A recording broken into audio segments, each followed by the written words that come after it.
예, CBS 라디오 박정현 판승부 함께하고 계십니다. 이재명 더불어민주당 대표가 당무에 복귀를 했죠. 어제는 올해 총선 목표를 151석 원내 일당이다 이렇게 제시를 했고, 총선이 이제 석 달 남기지 않은 상황에서 이제 민주당 지도부의 총선 전략은 무엇인지 좀 더 자세히 들어보겠습니다. 장경태 최고위원 어서 오십시오. 네, 안녕하세요. 장경태입니다. 네, 김 교수님, 안녕하세요. 박 실장 인사 나눠주시고. 안녕하세요. 자, 오늘로 사흘째입니다. 이재명 대표의 복귀. 지금 최고위도 지금 진행하는 것 같은데 몸 상태는 괜찮으신 거죠 이제? 뭐 아무래도 아직까지는 조금 뭐 다 채 아물진 않으신 것 같고, 또 그런가요? 여기 신경이 잘 감각이 없다고 하시더라고요, 목 주변에. 그래서 신경이 아무래도 절단되다 보니까 그런 부분이 좀 있고, 또 목을 좀 약간 캑캑대시는 부분이 좀 있어서 그래요. 네, 좀 회복 중이신 것 같습니다. 정신적인 뭐 심리적인 이런 문제는 좀 없으신가요? 약간 트라우마에 많이 빠진다 그러더라고요. 맞습니다. 예, 그런 것도 있고, 저만 해도 약간 제가 의정 보고할 때 모르시는 분들이 딱 다가오면 약간 저도 멈칫하게 되더라고요. 저도 아하. 그 바로 앞에서 목을 이렇게 받치고 있었거든요. 아, 기도 악보를 현장에? 위해서. 네, 그래서 그러셨군요. 저도 좀 뭐 태어나서 진짜 가장 피를 많이 본 그런 날이었어요. 네. 사건 현장에 또 계셨기 때문에 의원님 역시 좀 여전히 좀 정신적인 충격이 좀 있으시다라는 말씀이네요. 자, 이제 그런 상황에서 이제 어제 이재명 대표가 이제 기자들을 만나서 차담회를 했는데 많은 말씀을 나누셨더군요. 일단 총선 목표 151석 원내 일당 이렇게 잡은, 저희가 아까 이제 좀 해석을 했는데 이게 좀 대선 주자로서 이제 목표 조절에 약간 신경 쓴 흔적이 좀 있는 것 같다라는 논평이었거든요. 자, 의원님 어떻게 판단하세요? 이거 어떻게 정해진 숫자입니까? 뭐 과반 의석 확보라는 건 음. 뭐 사실 쉽지 않은 목표이기도 합니다. 그리고 저희 민주당 입장에서는 역대 모든 총선거에서 과반을 달성한 건 딱 2번밖에 없고요. 예. 어찌되었건 과반이라는 것은 이 현재 이 윤석열 정권의 국정 운영을 제지할 수 있는 최소한의 기준이기 때문에, 기준이자 또 목표이기 때문에 아마도 그렇게 말씀하신 게 아닐까. 저희 뭐 과반만 할 수만 있다면 정말 더 간절하고 절박하게 해야겠죠. 네. 지난 총선이 이제 성적이 워낙 좋았기 때문에 그 현재는 또 제3신당까지 만들어질 가능성이 높기 때문에 그런 여러 가지 제반 여건을 고려한. 뭐 2020년에는 당연히 또 여당으로서 저희가 선거를 치르기 때문에 아무래도 여러 가지 정책과 공약을 실현시킬 수 있는 기대와 가능성도 매우 높았다. 또 국민들께서 그런 바람도 컸다고 보고요. 다만 이제 지금은 야당이고 또 여러 가지 제3지대의 어떤 원심력도 커지고 있는 건 사실이기 때문에 예. 저희도 어찌되었건 보다 더 절박하게 해야 되는 선거다라고 인식하고 있습니다. 예. 두 분 함께 질문해 주시죠. 어제 그 인천 계양을에 출마하겠다는 뜻을 공식적으로 밝혔는데 이게 좀 이상하거든요. 이분 거기가 지역구잖아요. 그런데 이게 어디 출마하느냐 가지고 왜 논의가 됐는지 지금 원희룡 전 국토교통부 장관이 이제 맞불을 거기다 맞불을 놓겠다고 선언을 했는데 뭐 이거 가지고 뭐 당내에서 어떤 얘기가 오갔습니까? 이게 뭐 아니 전혀 그냥 제가 예를 들면 제가 동대문을 출마하겠다는 걸 막 뭐 공식 선언해야 되거나 이런 건 아닌데 어찌됐건 이제 이 당 대표시고 야권의 이 어떤 지지율, 대선 지지율 1위인 분이기 때문에 뭐 여권에서도 여러분들이 뭐 원희룡 장관님도 그런 점 때문에 나온 것 아니겠습니까? 그러다 보니 뭐 출마 지역이 아무래도 좀 더 관심과 뭐 애정을 갖게 되는 것 같고요. 많은 국민들께서. 그래서 저는 뭐 특별한 일은 없다. 당연히 거기서 당선되셨으면 꾸준히 재선 3선 도전하시는 거는 뭐 당연한 수순이라고 생각합니다. 근데 이제 보통 이제 그렇게 딱 나오면은 원희룡 장관이 뭐 이렇게 딱 얘기를 하면은 아 좋다 환영한다 오시라 이렇게 당장 얘기를 했으면 괜찮은데 이분이 이거 선언한 지 뭐 한 달 넘었거든요. 한 2달 거의 다 돼가는 것 같은데 그동안에 침묵하다 어제 입장을 딱 밝히신 거는 당 내에서도 뭔가 좀 다른 선택지도 있었다고 봐야 되는 거 아닐까요? 그런 논의는 해본 적은 없습니다, 사실. 당내에서는. 저도 이재명 대표의 반응이 조금 궁금한데 예. 원희룡 장관을 향해서 이분이 여기 왜 오시는지 모르겠다 이랬거든요. 근데 우린 다 알고 있잖아요. 이재명과 원희룡의 1대1 구도를 만들어서 대선 주자의 이 덩치를 키우려고 하는 건데 그렇죠. 근데 저 같으면 원희룡 장관이 나름 알려진 분인데 온다고 했을 때 와서 서절이 깨지고 가세요라는 정도의 표현이 적절할 것 같은데 왜 오시는지 모르겠다라는 표현은 약간 위기감도 있는 겁니까? 아니요, 뭐 그렇진 않고요. 뭐 어찌됐건 원희룡 장관께서 정말로 선당 후사의 마음이었다면 저는 마포로 가시지 않았을까 싶은데 뭐 정청래 최고랑 붙은 게 아마 좀 더 당을 위해서 좋았을 텐데 그냥 뭐 이재명 대표가 붙겠다는 건 본인 체급을 위해서 본인 장사하시는 거죠. 네, 그렇기 본인 때문에 장사다. 뭐 굳이 그걸 높이 평가하거나 굳이 언급함으로써 그 이슈를 좀 더 부각시켜줄 필요는 없다 이렇게 봅니다. 그런데 이제 만약에 원희룡 장관과 같이 붙게 될 경우에 그래도 그냥 이길 수 있는 쉬운 싸움은 아닐 수 있기 때문에 이재명 대표를 지역구에 묶어넣는 효과가 있을 것이다. 그래서 전국으로 다니면서 전국 선거를 지휘해야 하는데 이 지역구에 매몰릴 수 있다라는 평가도 있습니다. 제가 보기에는 원희룡 음. 장관께서 오히려 지역에서 안 뛰시고 전국 지원 유세를 다니시지 않을까 싶은데요. 원희룡 왜냐하면 장관이요? 개항을 출마 예. 자체가 당선 목표도 있지만 저는 아, 총선 이후에 어떤 결과가 나오든 아마 한동훈 비대위원장은 어쨌든 임기를 종료하지 않겠습니까? 그러면 그 이후에 본인의 정치적 행보를 위해서 개항을 출마를 하시는 거기 때문에 예. 뭐 차기 국민의힘 당대표를 노리는 거죠. 그렇다면 전국 지원 유세를 원희룡 장관도 다닐 경우가 매우 높다. 가능성이 매우 높다고 봅니다. 그 이준석 그 뭐라고 불러야 되나? 정강정책위원장, 정강정책위원장. 아. 예. 아 요즘 한국 정치가 너무 네. 빨리 바뀌어가지고 개혁신당 정강정책위원장. 직책 암기할 시간도 안 줍니다. 이준석 위원장이 이낙연 총리의 경우 이재명 대표의 비민주적인 당 운영에 대해 지적을 많이 하셨기 때문에 나 같으면 개항을 출마하겠다 이렇게 말씀을 하시더라고요. 뭐 이 제안에 대해서는 어떻게 생각합니까? 뭐 저는 일리는 있다고 봅니다. 이준석 위원장이 이제 제안한 바는 아마도 이낙연 그러니까 본인이 윤석열 피해자인 것처럼 이낙연 전 대표도 이재명의 피해자다라고 이제 주장하는 게 더 맞지 않느냐라는 건데요. 예.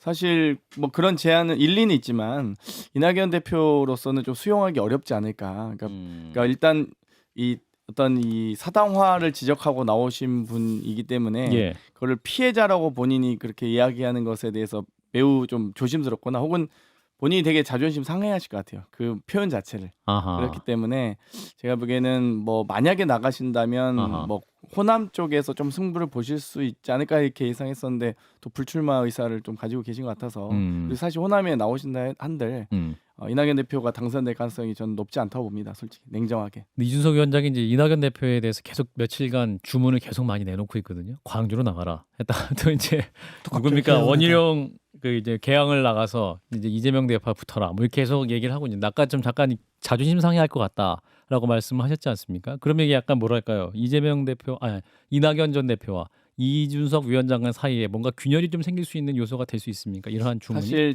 뭐 여기 계신 분들 다 예상하고 계시겠지만 제3지대에 만약 통합 논의가 가속화될 경우에는 예. 저는 이준석 위원장이 다 제패한다고 봅니다. 사실 지금 현재 상황에서 어떤 결과든 수치든 뭐 여러 가지 예견을 봐도 그렇다면 지금 현재 상황은 오히려 이준석 위원장이 이낙연 대표에게 약간 코치하고 있는 듯한 모습마저 보이고 있거든요. 그렇기 때문에 예. 만약에 통합과 연대 혹은 뭐 합당 등을 원한다면 내가 이렇게 주문하는 코칭 정도는 받을 수 있는지 보자라는 또 몇 가지 실험일 수도 있습니다. 이준석 대표 스타일상 실험이다. 약간 그 몇 가지 코치를 스스로 또 하는 걸 좋아하기도 하고 또 코치에 응하는 모습을 보면서 또 본인도 스스로 또 좋아하는 쾌감을 느끼는 측면이 있기 때문에 아마 이낙연 대표 입장에서는 좀 자존심 상하실 것 같긴 합니다. 이게 시험 문제 낸다 뭐 이런 건가요? 그렇죠. 그렇습니다. 이게 대선 때도 그랬거든요. 대선 후보를 맞아요. 대상으로도 그랬던 네, 그런 약간 스타일이 그런 게 있어서 이게 뭐 젊은 세대의 특성이라고 그냥 봐주고 넘어가죠. 뭐. 이낙연 대표를 말처럼 뭐 여기저기 움직여도 됩니까?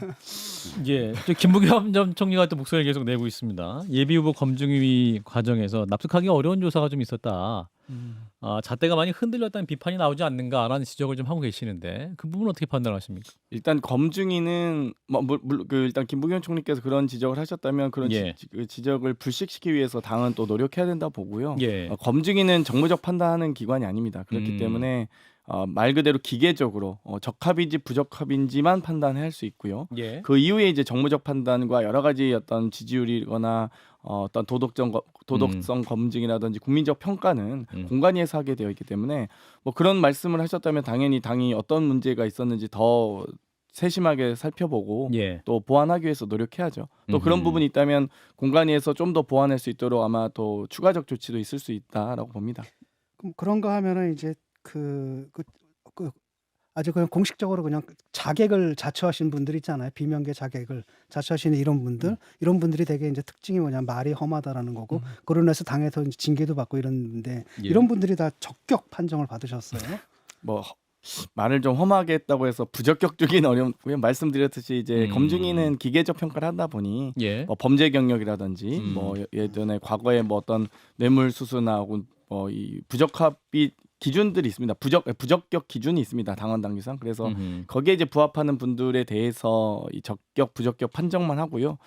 뭐 자객은이라고 말씀을 많이 하시는데 사실 지지율 1위인 분을 팔아서 열심히 이제 본인이 가깝든 가깝지 않든 가깝다고 주장하는 분들이 음흠. 많거든요. 예. 저희도 2020년에 총선 때도 저희가 매문이라는 표현이 있었습니다. 친문 비문보다 매문 그러니까 문재인을 문을 판다? 판다. 네. 아. 마찬가지로 지금도 뭐 매명이 많겠죠. 뭐 매명이 친명뿐만 많다? 아니라 매명이 더 많다고 보고요. 근데 아, 국민의힘도 대통령 이름을 파는 사람 많듯이 뭐 민주당에도 그렇죠. 그게 지지율 많다. 1위인 지도자의 이름을 팔아서 혹은 아하. 더 가까운 것을 과시하면서 아하. 정치적 경쟁하게 되는데 실제로 여론조사 분석을 해보면 뭐 음.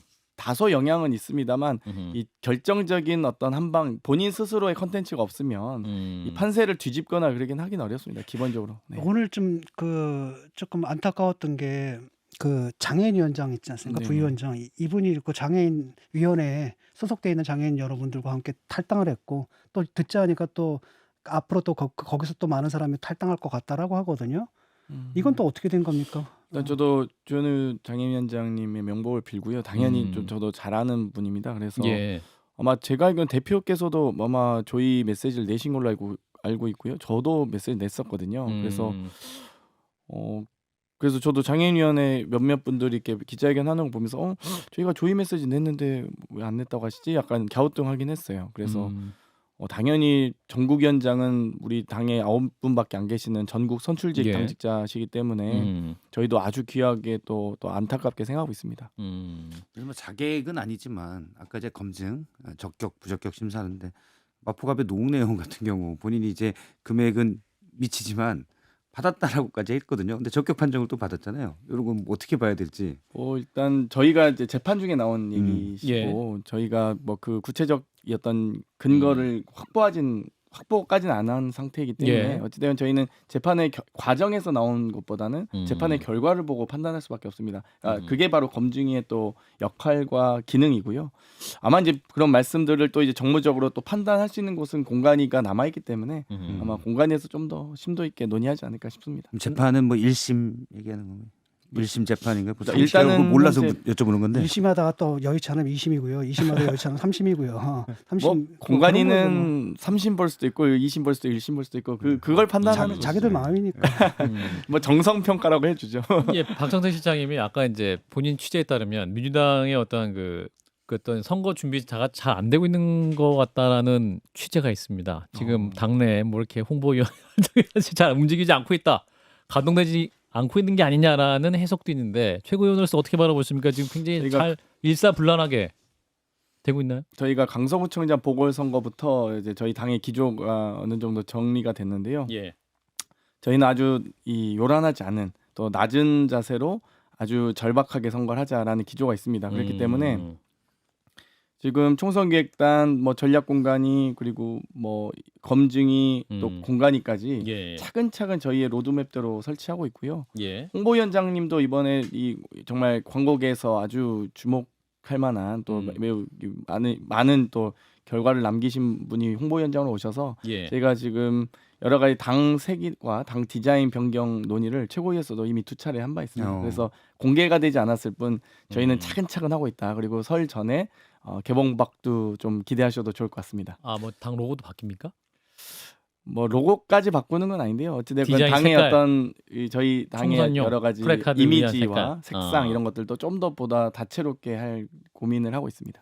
저는 이제 몇몇 당뇨 당직자들이 물론 성급한 일반에 오를 수 있는데 그분들 판단으로는 안 움직인다. 위원장님들이 이제 원래 홍보위원장님도 현역 의원이었다 바뀌었잖아요. 네. 이 위원장님들이 이제 자기 선거들에 바쁘기 때문에 결정들을 안 해줘서 실무자들이 뭐야 지금 뭐 이런 느낌이 있다라고 얘기한 걸 전했습니다. 네, 아무래도 이제 또 맞습니다. 그냥 일부 있는 게요. 예. 예를 들면 저희도 1월 2일 날 대표께서 그런 또 불미스러운 사고를 겪으실지 예상 못했기 때문에 저희도 뭐 여러 가지 논의할 과제들이 좀 있었어요. 그런데 거의 한 2주, 3주 가까이 좀 밀리는 바람에 저희도 좀 늦어진 부분이 있다. 뭐 그렇게 봅니다. 그 정청래 의원 지역구 서울 마포을에는 이제 또 김경률 비대위원을 뭐 투입할 예정인 것 같아요. 딱 보니까 천기누설이 돼버렸죠. 부럽습니다. 본의 아니게. 아, 부러우세요? 뭐가 부러우세요?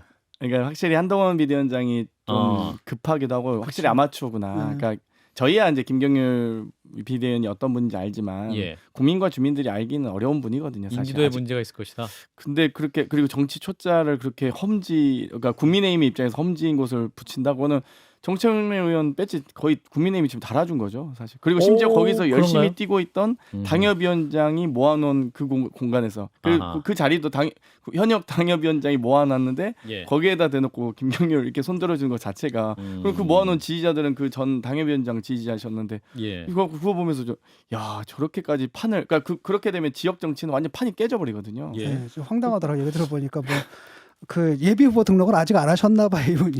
그러니까 김경률 이게 비대위원이 이것이다라고 생각을 하고 비었다고 본인은 판단했다고 하고 나중에 이제 그랬다고. 그 인터뷰 들어보면 그 김경률 비대위원께서 여기 예비 후보 등록이 안 돼서 빈 곳이다라고 그 말을 했더니 그걸 가지고 이제 마치 전략 공천주를 했다는 건데 예. 사실 그래도 전략 공천 좀 줄 수 있다 봅니다. 한동훈 비대위원장의 권한이니까. 근데 그러려면 그게 예비 후보가 있는지 당협위원장이 있는지 뭐 출마자 있는지 그 정도 아니, 최소한의 정보는 그러니까 그 얘기를 갖다가 또 하필 거기서 할 건 아니잖아요. 딴 데서 네. 했던 문제가 있는데 거기 본인이 있는 데서 그러게요. 그러니까 이런 것들이 이제 어처구니 없는 실수죠. 정치 초보의 실수라고 할까. 근데 김경률 비대위원이 근데 김현정의 뉴스에 나와가지고 본인은 질 자신이 없다.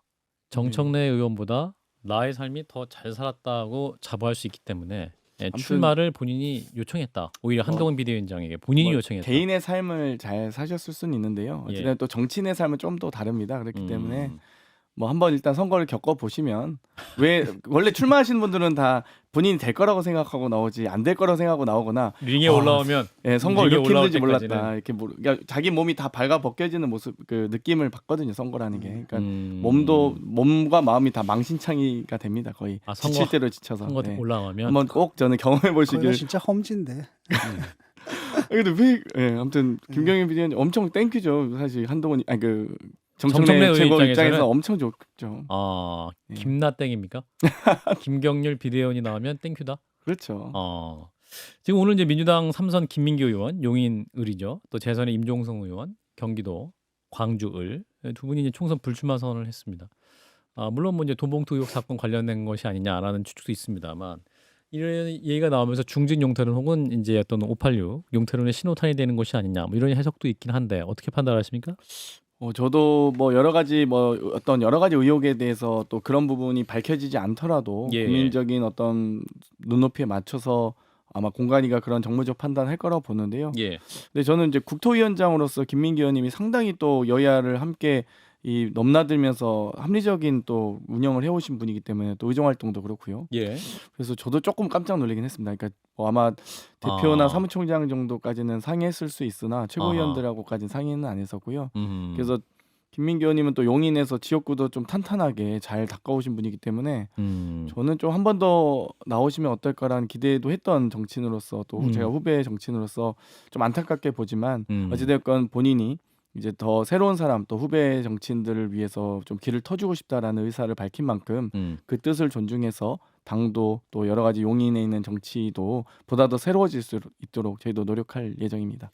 선거제 논의는 어떻게 돼가고 있나요? 지금 듣자 하니까 준연동형을 유지하는 쪽으로 방침이 정해졌다 이런 얘기가 들리던데. 뭐 당 일단 분위기가. 선거제가 뭐 옳고 그름의 문제는 아니라고 생각하고요. 그러니까 5명이 뛰면 농구고 6명이 뛰면 핸드볼인 것처럼 어떻게 이제 선거제도를 또 당연히 가장 좋은 건 여야가 합의할 수 있는 선거제도면 참 좋겠다는 생각이 드는데 합의가 안 된다면 뭐 당연히 현행 체제로 갈 수밖에 없겠죠. 그래서 이 부분은 이제 결단만 남은 상황이기 때문에 비례대표제 선거제는 결국 예를 들면 국민의힘이 주장하고 있는 병립형으로 가기 위해선 저희도 권역별 또는 이중 후보 등록 정도는 받아줘야 합의할 수 있는 것 같고요. 만약 그게 안 된 상태에서 온전히 병립형만 받아달라라고 하는 거 제안에 대해서 저희가 받을 수 없기 때문에 아마도 이 양당의 정치 지도자의 결단만 남은 것 같다라고 봅니다. 그 민주당에서는 뭐 그 지역구에 주력하고 이제 그 민주당 의원의 이제 우원식 의원 같은 경우에 그 비례연합에 들어가는데 후순위에 배치하자. 뭐 결국은 이제 용해인 의원이 지금 추진하고 있는 일이지 않습니까? 그러니까 사실상 제가 볼 때는 뭐 국민들이 봐도 마찬가지고 그냥 위성 정당이고 손 안 대고 호푸는 그런 위성 정당인데 거기 들어가자라는 얘기가 있는데 좀 아무래도 그렇게 되지 않을까요? 뭐 약간 야박하게 말씀하시면 또 그것도 위성정당이라고 생각하실 수 있지만 예. 어찌됐건 가장 중요한 것은 이제 그 당의 공천 시스템과 지도부를 누가 구성하느냐가 매우 그러니까 중요할 것 같아요. 예. 그러니까 과거 이제 더불어시민당 같은 경우는 민주당의 의원들이 대거 불출마한 의원님들이 대거 가서 기호도 앞순위로 땡기기도 하고 당의 주요 당무를 이제 민주당 출신들이 많이 봤다면 예. 지금 용해인 의원 등이 지금 주장하고 있는 또 시민사회가 주장하고 있는 플랫폼 정당 같은 경우는 사실상 지도부와 공천 시스템을 시민사회계가 주도할 가능성이 매우 높거든요. 예. 그렇다고 한다면 아마 이제 민주당 몫이라는 게 사실 과연 존재할 수 있을까? 혹은 민주당이 주도하지 않기 때문에 아마도 이 당의 공천 과정인 아마 민주당 몫이라는 거 거의 존재하기 쉽지 않다 이렇게 보고요. 그래서 의원들 같은 경우는 제가 볼 땐 준연동형을 얘기하는 조금 준연동형을 수정해서 그런 의원들이 민주당 의원들이 많은데 이재명 대표는 약간 병립형 회기 쪽 이기는 저번에 뭐 멋지게 지금 무슨 소용이 있냐 이 말 뒤에 따로 언급이 없어요. 근데 잠시도 조금 전에도 장경태 의원님 말을 들어보면 일단 병립형을 좀 근거로 그렇다고 그냥 가면 회기하면 그러니까 이제 권역별 정도 막 합의는 제일 쉬운 건 권역 비례 병립형 비례잖아요. 내시균형이죠 그게. 내시균형 두 당이 다 원하는. 국힘이 또 원하고 원심력을 확 줄일 수 있는. 네, 그래서 그쪽으로 의원들이랑 최고위원회랑 약간 분위기가 다른 거 아닌지 이런 생각이 좀. 의원님들 조사를 전략계획위원회에서 했었는데요. 예. 한 6대4 정도로 병립형이 조금 더 많다곤 합니다. 그래서 조금 더 많고요. 뭐 근데 이제 각각이 또 장단점이 있기 때문에 사실 지금 신당 논의들이 다 지금 제3지대다 신당이다 이런 것들이 다 지금 사실상 연동형의 폐해거든요. 이건 그러니까 뭐 여러 가지 지지 기반을 그래도 지역에서의 지지 기반을 바탕으로 비례가 연동돼야 되는 게 연동형 비례대표제의 원취지인데 아예 지역구는 아예 후보도 못 내는데 지금 이 비례만 노리고 신당을 창당하고 있는 과정이라서 예. 아마도 이런 폐해들을 또 같이 병립형의 폐해와 연동의 폐해를 잘 종합적으로 판단해서 양당이 아마 논의를 할 수 있지 않을까라는 기대와 더불어 또 뭐 논의가 잘 안 되면 현행 체제로 가는 거죠. 뭐. 한동훈 비대위원장은 이제 선명하게 얘기하잖아요. 우리는 병립형으로 가겠다. 민주당 입장은 무엇이냐 이렇게 묻고 있고 이제 최근 오늘이죠. 비례정당 논의와 관련해서 병립형 제도 강한 의지가 있지만 민주당이 계속 잘못된 제도를 고집할 경우에 플랜 B를 고민하겠다라고 얘기해요. 무슨 얘기죠? 플랜 B. 플랜 B면 결국 국민의힘도 위성정당을 고민하겠다. 뭐 이런 얘기인가요? 국민의힘은 아예 뭐 이미 뭐 몇 년 전부터요. 네, 연동이 현행 체제로 총선 치를 경우에는 우리 뭐 대놓고 위성정당 만들겠다고 하고 계시기 때문에 플랜 B는 그냥 뭐 국민의힘 2가 나오겠죠. 국회 일당 문제이지 않습니까 결국은. 네. 그러니까 쉽게 말하면 그냥 바로 선거 치른 다음에 합당을 해버리면 이제 의석 늘어나고 국회 일당을 누가 차지하느냐의 문제고. 그렇죠. 민주당에서 사실 그것 때문에 선거제도 개혁을 딱 해놓고서 그것 때문에 사실은 위성정당 만들어서 그걸 한 거란 말이죠. 그렇죠. 근데 이 위성정당이 그래도 아까 말씀하신 것처럼 옛날 같은 위성정당이 아니라면 말을 좀 안 들을 수도 있거든요. 그럼 잘못하면 사실 제1당이 못 될 수도 있는 거 아니겠습니까? 저는 아마 이번에 플랫폼 정당 혹은 국민의힘도 위성정당 만들 경우에 예. 만약 그 위성정당 혹은 플랫폼 정당이 교섭단체를 구성할 정도 의석을 확보한다면 전 합당이 쉽지 않다고 봅니다. 그러니까 뭐 이 현행 어떤 정당법상 또 국고보조금을 배분하는 과정이나 또 지도체제 등을 봤을 때 교섭단체를 형성할 경우에 사실상 독자적으로 생존이 가능한 정당이 되거든요. 그래서 아마도 국민의힘의 위성정당일지라도 저번 때는 19석으로 교섭단체 달성에 실패했지만 만약 교섭단체까지 구성한다 그러면 저는 양당 모두 합당하기 쉽지 않다 이렇게 보고 있긴 합니다. 예. 지금 뭐 정치 혐오 양극화 이 얘기들 많잖아요. 사실 이재명 대표 피습 이후에 더 그 문제점을 지적하고 있는데 장경태 최고위원은 다당제가 좋습니까? 양당제가 좋습니까? 저는 현행 대통령제에서는 양당제가 더 합리적이라고 생각을 합니다. 어찌되었건 이 대통령의 책임 정치를 또 국정 운영을 입법부가 견제하는 과정이라 보고요. 예. 만약에 이제 의원내각제가 된다면 전 다당제 개헌도 가능하다라고 보고 있긴 한데 어찌되건 현재 국민들이 직접 대통령 뽑고 싶어하는 열망이 크기 때문에 저는 예. 현재는 우리 대통령제가 적합하기도 하고 또 그에 맞는 입법부의 구성은 양당제가 더 바람직하다고 봅니다.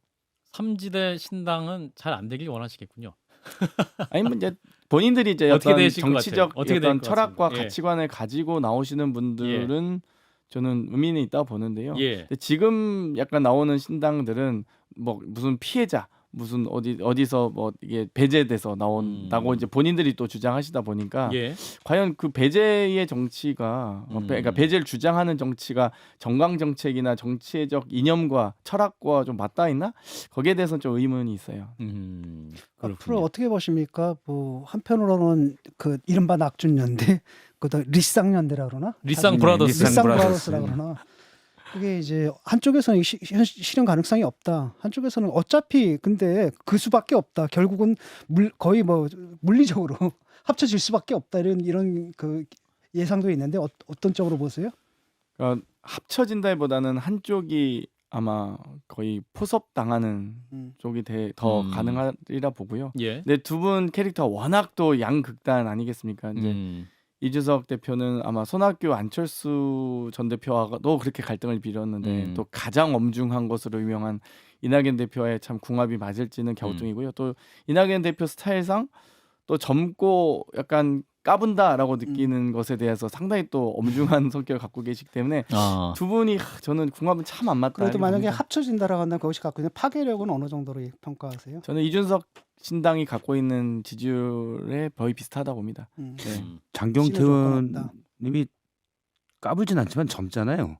네, 그렇죠. 이낙연 전 총리 전 대표 잘 아실 텐데 젊은 분들에게도 뭐 그렇게 썩 우호적이지 않습니까? 뭐 저는 좀 어려워하는 분이었어서 네, 저는 열어주시는 스타일이 이낙연 아니에요? 대표에게 뭐 저는 이제 제가 기자로서만 만나봐서 뭐 농을 건네거나 그래 본 적은 없습니다. 알겠습니다. 네. 일단 여기까지 하도록 하겠습니다. 예, 동대문을 여쭤봐야 되는데 못 물어봤네. 자, 장경태 더불어민주당 최고위원 고맙습니다. 네, 감사합니다.